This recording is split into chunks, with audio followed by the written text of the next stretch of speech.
Back to the Eagles here. But again, they're just from a sack perspective, and they do get them in bunches. They tend to. But I don't know if you look at the film yet, Barrett. The way they utilize Reddick on his sack, stunting and kind of hitting it from the A gap. That was a little That's different. Absolutely. It was new. And they started out in the 50 front, which surprised me, with the big fella sitting over the center, then both guards with Fletcher and those guys on it. Then they had the two guys on the outside. I didn't think they were going to start off with them, and they started off with that, so evidently they thought that they were going to run the ball starting off. But then, eventually, and that's the good thing about what defensive coordinator Gannon has. He can jump around with these multiple fronts, which he wanted to do in the first place. So, man, I don't have a lot to talk about. That's why I can't wait to hear what Derek says about the defense. Because I saw JAKIB Member post something that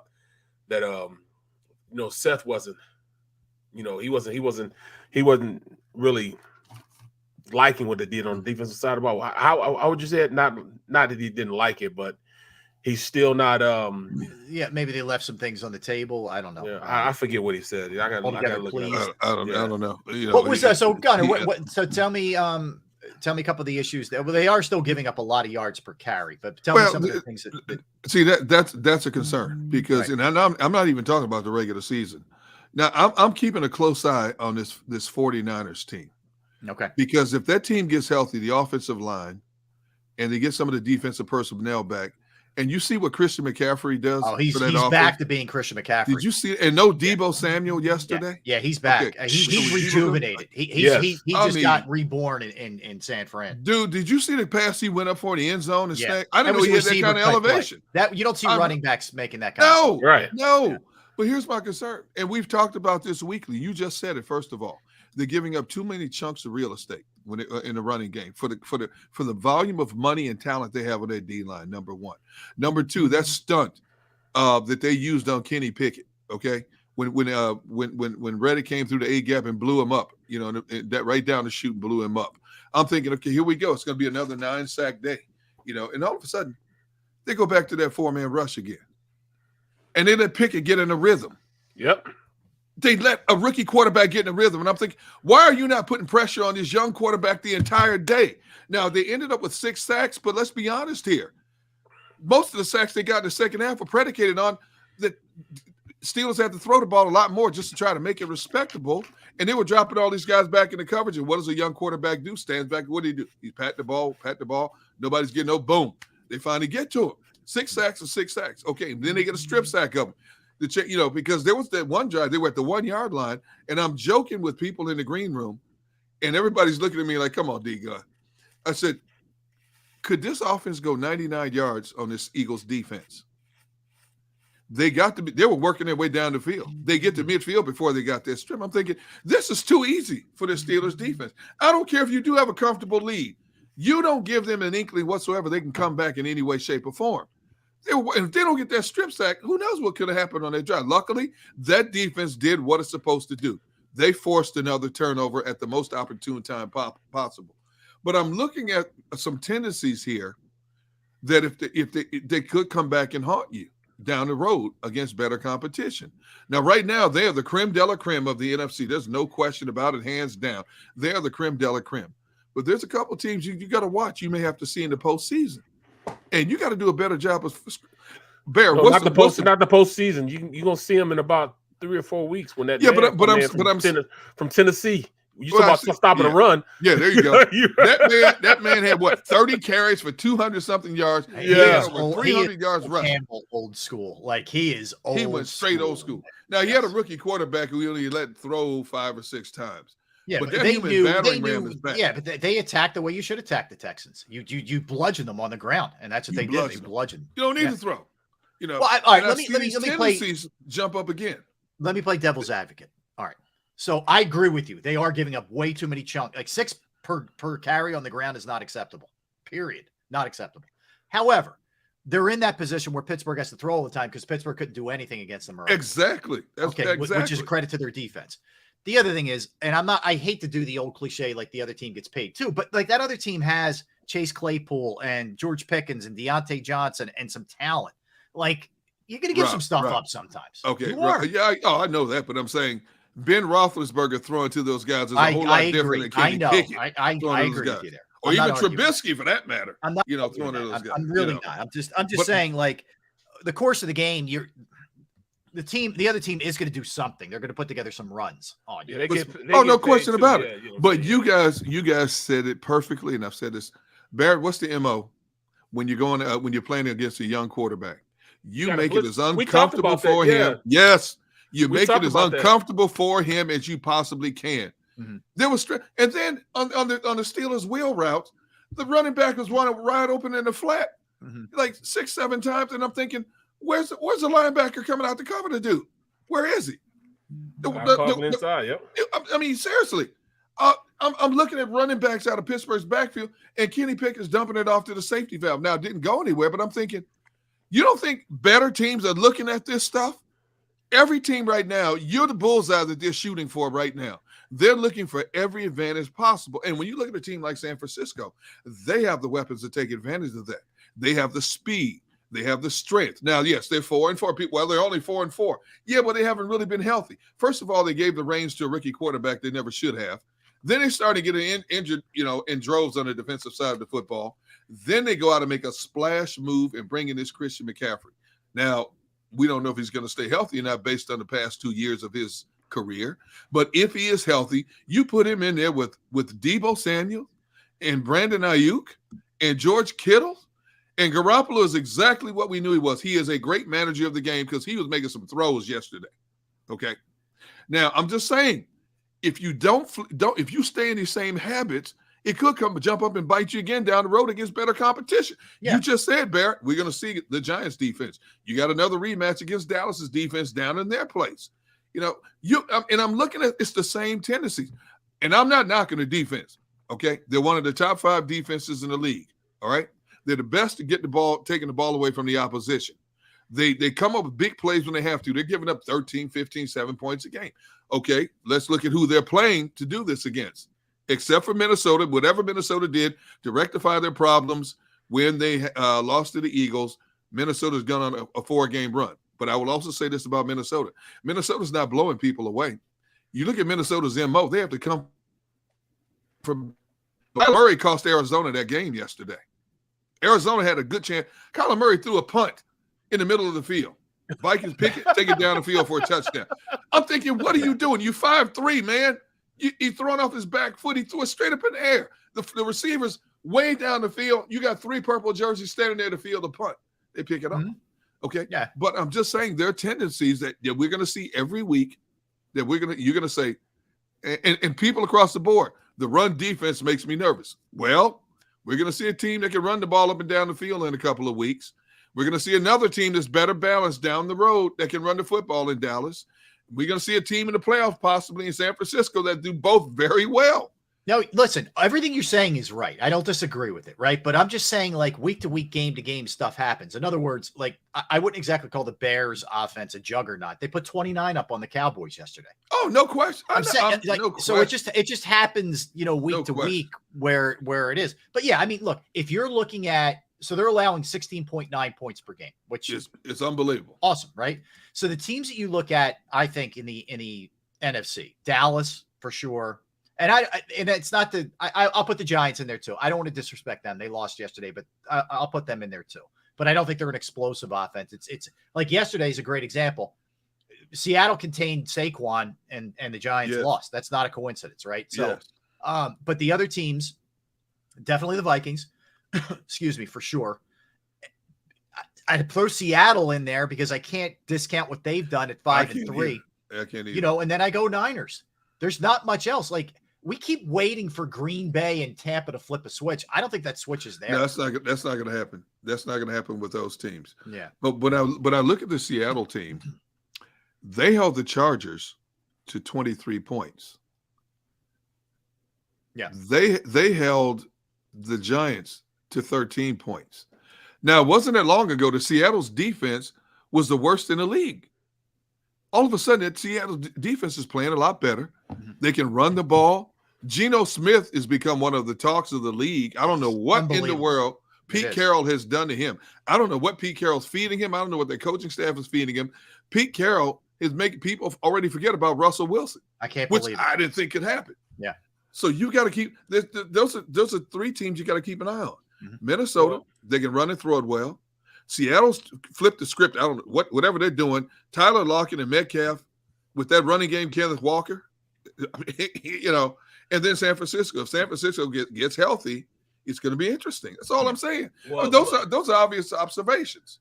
You look at you look at Seattle's offense. The reason why they're playing so well, they have entrusted 2 rookies. Yes, starting at the bookends. You know. Yes. Abram Lucas, he's offensive tackle for Washington State. He can pass block his butt off. He's not good in the run, but he can definitely pass block, and you can get away with that when you're running the rock the way they run the rock, especially with Kenneth Walker, running that pill. And then you have Charles Cross. Now Charles Cross was probably the second best offensive lineman in the draft last year at Mississippi State. He's the left tackle. They're protecting him. When you're protecting Geno Smith, he's never been he's just been a backup quarterback, never really had an opportunity to be a full-time starter. Well, now he's a full-time starter. He's showing that, he's learned a lot from being a backup. Yes. You know what I'm saying? By one of the best in the business. So he's not doing anything but going out there and performing the way he knew he could perform in the first place. So, I love how consistent and how simple their offense is. Yes. You run the rock, run play action. That's how you push the ball down the field. Then you got 2 horses at the wide receiver position. Lockett and Metcalf can go out there and get anything, So I was shocked. I was really shocked that offensive line held up against the Giants defense. Yes. I was really shocked on how well they did against the Giants defense. And I saw some of the Giants defense that I really didn't, really take notice in. Mm-hmm. They are a small, light defense. You know what I'm saying? So you can run on the edges of that defense. Yep. And that's exactly what they did. They ran on that team and time possession was in their favor. So, they really made it happen. Mm-hmm. Yeah, look, no doubt. The landscape of what we're looking at here, we expected the Eagles to be good, and we expected the 49ers to be there. But the fact that we're talking about the Giants and the Vikings, I thought would be okay. But, there's a lot of Seattle. I had no they came from out of nowhere. Idea. Yeah, that these would be the teams that the Eagles would be in the mix with. But there is definitely a lot of positive. The other thing is, what an impact C.J. Gardner-Johnson's had. This guy's got 4 picks already. Yeah. Oh, yeah. This is crazy. And he's playing out of position, and he has 4 picks. Through 7 games. That's unbelievable. He's playing out of position, but, man, that might be the most instinctual position. He should have been there the way he's playing. An aggressive safety, not an aggressive slot corner, but he's an aggressive safety. Yep. He really changed my mind on whether, the fact that they left him at safety. You didn't want to believe it. You didn't want to believe it. How about the secondary in general? You can go Slay, Bradbury, Maddox. Maddox makes plays every week, and we never talk about it. Yep. All the time. All the time. And Gardner-Johnson? Right. Tell me a better collective 5 in the league on any team. No. I thought it was interesting, though, that the Steelers kept going at Bradbury. They did with Pickens. Derek, you're right. Early, I was like watching. I was like, wait a minute here. What did they see in this matchup? Same thing with AJ Brown against anybody in their secondary. Yeah. What did they see on Bradbury? Because I'm gonna tell you what, this kid Pickens, he's gonna be a star in the league for years to come. His athleticism to go up on 50-50 balls. Yeah. Now the one he got put, which was weird, he got called for offensive pass interference on one. Yep. But man, his ability to go up. But why did they identify? There's talent there with the receiver. They didn't identify anything. It's fear of Slay, right? Fear of Slay. It's fear of Slay, number 1, but I think number 2 is more so he's comfortable with Pickens because Pickens and him are in the same draft class. They probably practiced together because Trubisky was starting, and when he was starting, and it was actually a controversy because everybody's saying that it was messed up because they really came back and that Tomlin told all 3 of the quarterbacks, Pickett, Trubisky, and Rudolph, that they would all get equal reps and they all had an opportunity to win the first team Right, starter. right. But then they got into camp, and Trubisky took all the reps, which is why Kenny Pickett is so, he's not as far in his progression as he should be, Right. because Trubisky took all the reps. And Mason Rudolph, he's pissed off because he was told that he'd have a fair shot at trying to compete for the position, and he hasn't had that opportunity. So he's pissed off about everything also. So Kenny Pickett is behind the buck right now. And they're going to go through their bumps and bruises because he's a rookie. But he didn't get a lot of reps. But he did get a lot of reps with Pickens, because in the second team, those two practiced against everybody else for so long that he has a chemistry with him. So he trusts him. Yeah. He trusts him.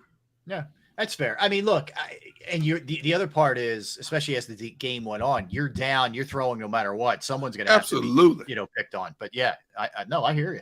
And they should get 6 or 7 more sacks Thursday night. They should have a couple more turnovers Thursday night.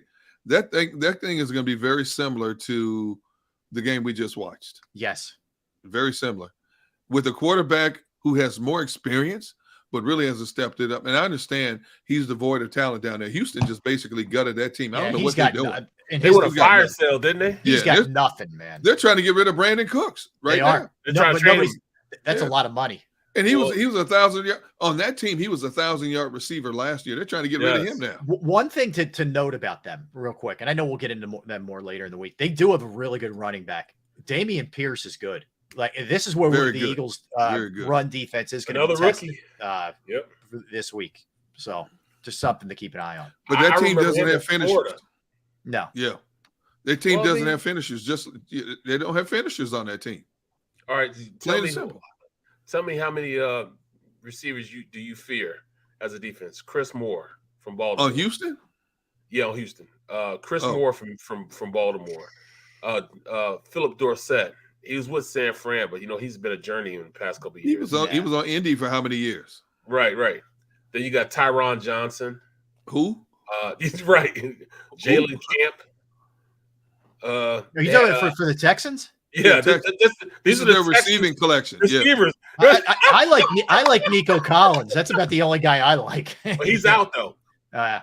He's out. There's not much, man. So she was like, "Who?"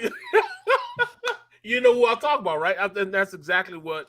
Well, Barrett, 2 things. One, you get to rest your starters in the 4th, which helps you Thursday. Yep. They might be resting in the 3rd on Thursday night. You're right, Derek. And then you don't play again until the following Monday. You get another bye week, by the way, guys. It's basically another bye. Exactly. Get some of these guys healed up, man. And then I'm looking at their defense. They got Steven Nelson, former Eagle last year. Jalen Petrie is a rookie. That's the guy from Baylor, the kid that I wanted. The safety from Baylor. Derek Stingley Jr. He's going through his bumps. He's a 1st-round draft pick, right? Yeah. He's taking his they cut the corner in the draft last year. They cut my guy Kame Grugier-Hill. He was one of their better playmakers on defense. They cut him. Yeah. Where's he at now? Nowhere. I don't even know if he has a team. I don't think anybody grabbed him yet. Oh, then your other guy, Desmond King from Green Bay. He's starting for him at the nickel. That's a problem. Also, Chris Kinkerski, another guy from Green Bay. He started out with I wish Green Bay had not let him go. He's a good linebacker. Yeah, he's there. Jerry Hughes, he was Baltimore defensive end. Yeah, he's all right. I just don't see anything that I fear. This should be a win. I mean, again, if they come in with the same preparation and attitude and just focus. They do got my boy, though. Who's my that? boy? We shouldn't let him go. Cameron Johnston. What do you mean? Oh, the punter. I loved Cameron Johnston. Me too. Yeah, I still don't get that one. It's not like he was going to cost you an arm and a leg. That reminds me. And I will give Sippos credit. He actually dropped one, really nicely down there. Zach McPherson. No, I know. You're right there. But hey, small miracles, man. I got to point it out. But that wasn't even why I brought it up. So McPherson makes a really nice play to keep it from going into the end zone to be a touchback, right?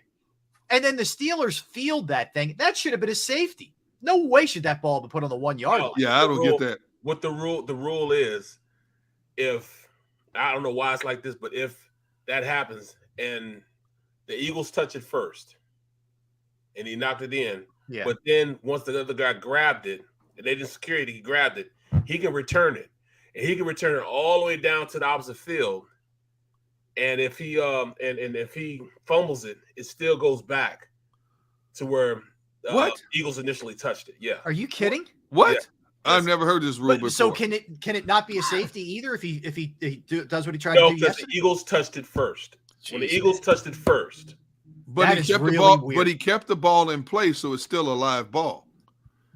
Yes, when he touched it, but then the return team can touch it, pick it up, and run with it.